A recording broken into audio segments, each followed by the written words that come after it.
শিক্ষার্থীদের দিয়ে ব্যাকরণই তো ভুল। শিক্ষার্থীদের দিয়ে রাজনৈতিক দল হয় না।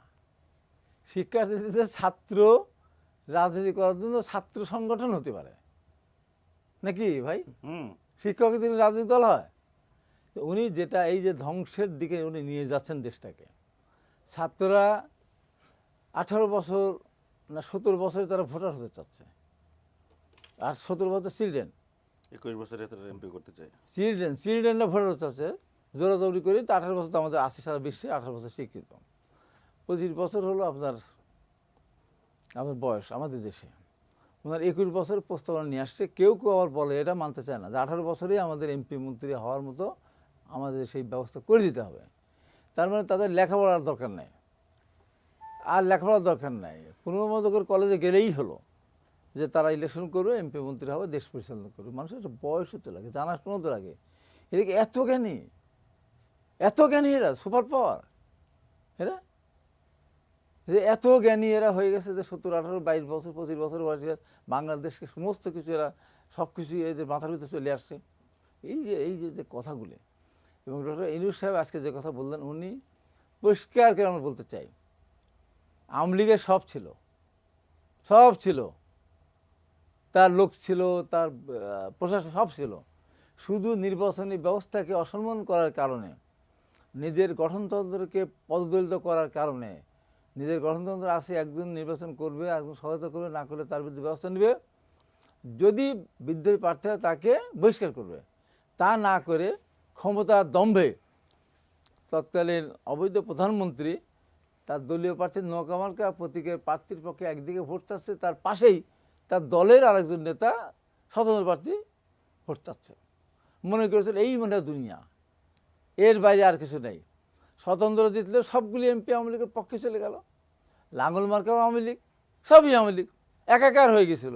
গেল কেন গেল এই কারণে দুর্নীতি, আর এই যে অহমিকা, আর এই যে ভোট ব্যবস্থাকে কলঙ্কিত করা। তো আজকে যারা মনে করেন বা মনে করি যে থাকেন সরকারের থেকে দল গঠন করবেন, সরকারের আনুকূল্যে দল গঠন করবেন, তাহলে বোকার সরকার বাস করছে। এর সাথে তো সরকারের দল গঠন করেছিল তো করে তো 86 নির্বাচনে 48 ঘন্টা বন্ধ রাখতে হয়েছিল রেডিও টেলিফোন সব সিট, কিন্তু আওয়ামী লীগ জিতে গিয়েছিল। তারপরে ভোট ফেলে দিয়ে তারপরে এসে কিন্তু করেছিল। আর সে তো নিজের ক্ষমতা দখল করেছিল। আর এখানে আমরা সব রাজনৈতিক দল মিলে আন্দোলন করলাম। শিয়া বাটার ও ভিটামিন ই সমৃদ্ধ Lily glam beauty soap. Lily, always beautiful. সরকার গঠন করার জন্য তাদেরকে দিলাম, তারা মালিক হয়ে গেল, এই দেশের মালিকে তারা, এই উপদেষ্টারা। কে কয়টা মিছিল করেছে, কে কয়টা মামলা খেয়েছে, কয়টা লাঠিপিটা খেয়েছে বলেন তো। আজকে যারা দাবি করে দেশের মালিক যারা শাস্তেছে, কিন্তু এক দফা দাবি তো তাদেরই ছিল, তারাই তো বিজয় হয়েছে। কোথায় এক দফা দাবি ছিল? কোনো দাবি ছিল না তাদের দাবি ছিল কোটা সংস্কার বাতিল না। এর আগেরও কোটা সংস্কার ছিল না।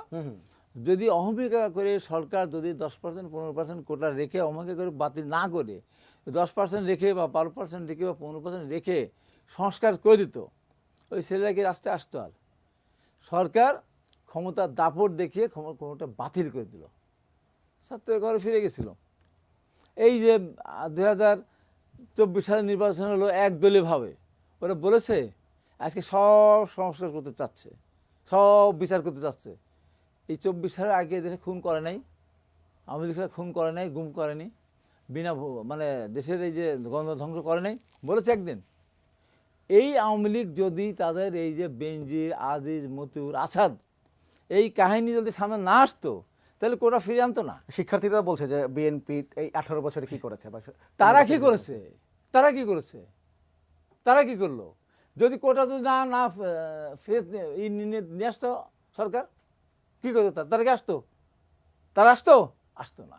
তারপর প্রথম দিন যদি সংক্ষিপ্ত রায় না, যে পূর্ণাঙ্গ রায় যে 7% রেখে যে সংস্কার করলো, আমরা বারবার বলতাম যে আপনি টাইমটা আগায় নিয়ে আসেন। ডিসেম্বর 8 তারিখে অপেক্ষা না থেকে এত করা যায়, মেনশন করে আগায় নিয়ে আসা যায়।